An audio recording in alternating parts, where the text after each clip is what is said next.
Hey guys, so today I thought I'd do something different and I thought I'd do a bit of a review for my new tent. And this tent is the Exped Cetus II Ultralight, or UL for short. So I bought it for a massive discount really, $500 down from about $880 or something from Mountain Creek, just in the city of Hobart. And it came about because of a number of factors. One of the factors would have been that peeling trip for the rats, but then it made me realise I'd like a tent with a bigger vestibule and all sorts of other things, which I'll get into later. So the first thing you notice about this tent case is the fact that you open it up from the top.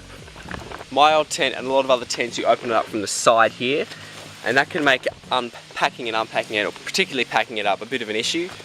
But I do like it, hey, it's on the top, a lot more simpler.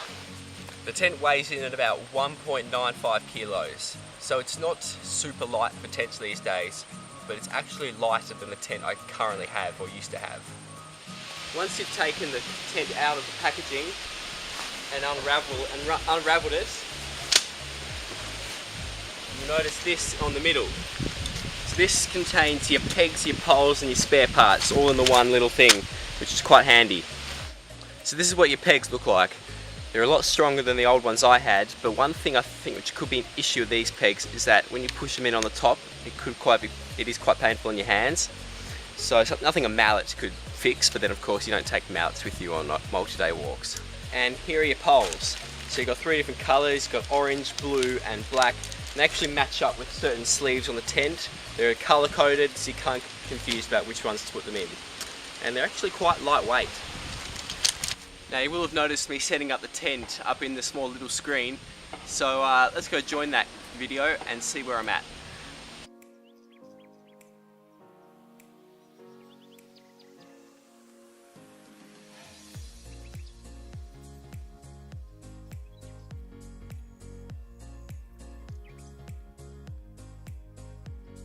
And there we have it.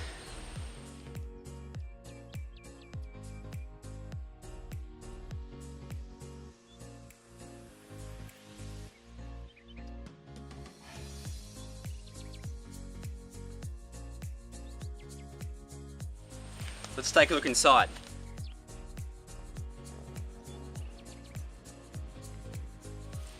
So I'm here in the vestibule now, and it is massive, like seriously massive. Like all this in here is space, which you can store packs, clothes, shoes, that sort of stuff.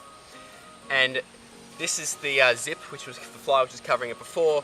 And notice how it's clipped on like this. So instead of just getting in the way and being annoying when it's wet especially, you clip it on like this to leave it nice and open for you to enter and exit. Let's have a look inside the tent where you sleep.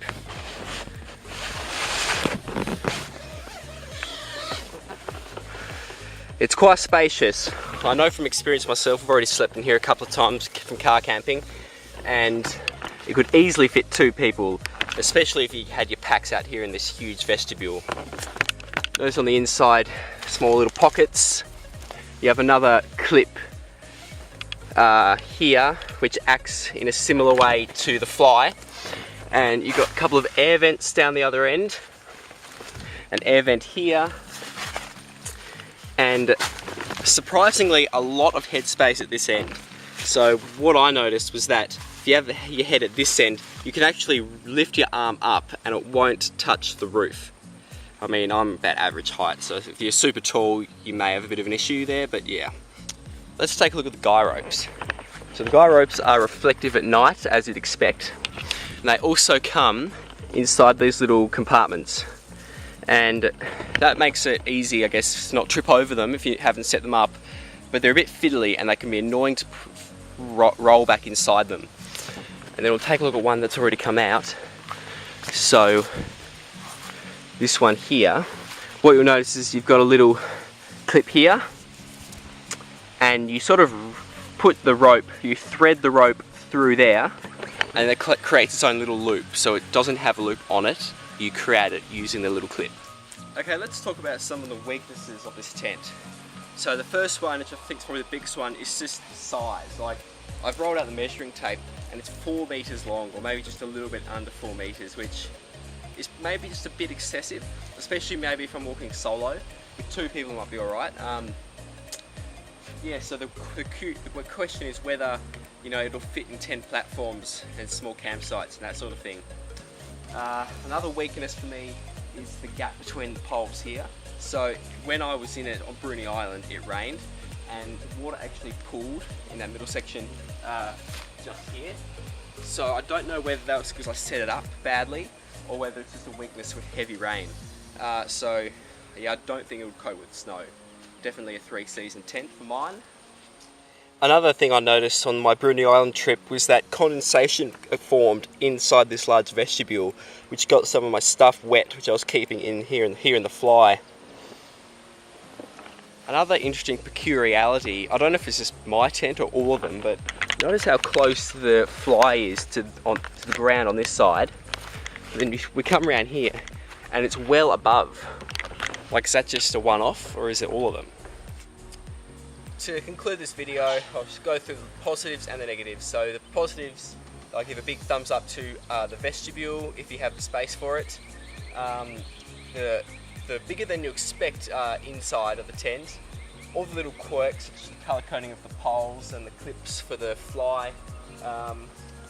The plenty of air vents. And then of course the negatives would be size becoming an issue if you're in a small campsite, the potential for pooling on the fly, and a bit of a lopsidedness to the tent, which may be a one-off. I'm not 100% sure.